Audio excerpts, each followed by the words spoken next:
I want you to think about the last time your school acknowledged a student who was struggling. Not just struggling academically, but really struggling. Maybe it was a student who died by suicide, maybe it was someone who disappeared halfway through the year, maybe it was someone who slowly stopped being themselves. Now think about how long we talked about that. A minute, a moment of silence, and then we went back to the lesson plan.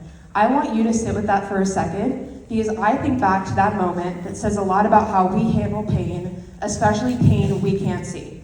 I'm an author now, but before that, I was just a student who looked just like you guys, and I looked completely fine.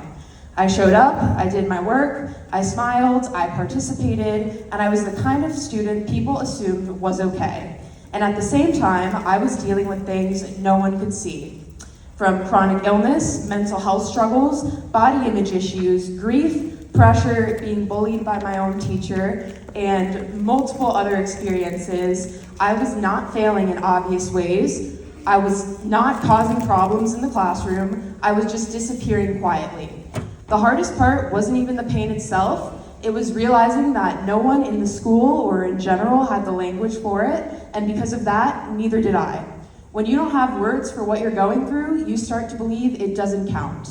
You tell yourself you're weak, you're dramatic, no one cares, it doesn't matter, and you kind of push it to the side. Because if no one names it, it must not be real, right? We often talk about mental health in schools, but usually after it's too late. We respond to suicide, eating disorders, bullying, and chronic illness with assemblies, posters, and Awareness Day. And awareness matters, but awareness without recognition feels like silence. Because the students who are struggling don't need to be taught that mental health exists. They know, they're living it.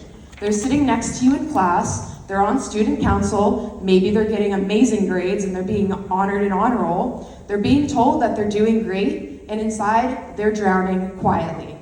Pain doesn't always look loud. Sometimes it looks like perfectionism, sometimes it looks like silence. Sometimes it looks like someone who never asked for help. Sometimes it looks like someone who keeps showing up even when it's costing them everything. And when we miss that, we don't just overlook pain, we add to it.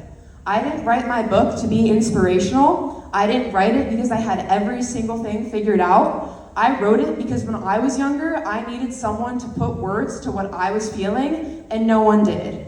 I needed proof that I wasn't alone, that struggling didn't mean I was weak, that surviving didn't mean I was failing, because sometimes a book doesn't just save your life, sometimes it reminds you you're allowed to keep living it. And that matters more than we think. There are students who are being judged for things you cannot see. Eating disorders, chronic illness, learning disabilities, coming from a different background than you, anxiety that looks like perfectionism, depression that looks like apathy. There are students who don't show up the same way every day. And instead of asking why, we label them as lazy, dramatic, or difficult. Pain doesn't always ask to be noticed. So that's why I'm here talking to you and the audience, the student leaders, and I'm so thankful for the opportunity. It's crazy, I feel like I was just one of you. I'm like, what the heck happened? Where did time go? Because culture doesn't change from the top down. It changes in classrooms, in hallways, in the ways peers talk to each other and about each other. You don't need to fix people. You don't need perfect words. You don't need answers. You just need to see them. You can check in before there's a crisis. You can advocate before ongoing support, not just in reactive moments. You can make room for stories, not just statistics, and you can stop forcing positivity on pain. That alone can change someone's life. So again, I didn't write this book because I wanted attention. I wrote it because I survived long enough to name what hurt. And if one student, one person in this audience can feel less alone, then I'm left with my message being received. And if one of you can say I'm not broken, I'm human, then I and my book did its job, because sometimes the difference between surviving and giving up is knowing someone else puts your feelings into words first. So I want to thank you so much for listening and for being the kind of students and advocates that choose to see what's usually invisible. And I would be honored if you check out my book, if you can somehow find a way to get my book into schools, because I think stories like mine and like yours deserve to be told. Thank you so much.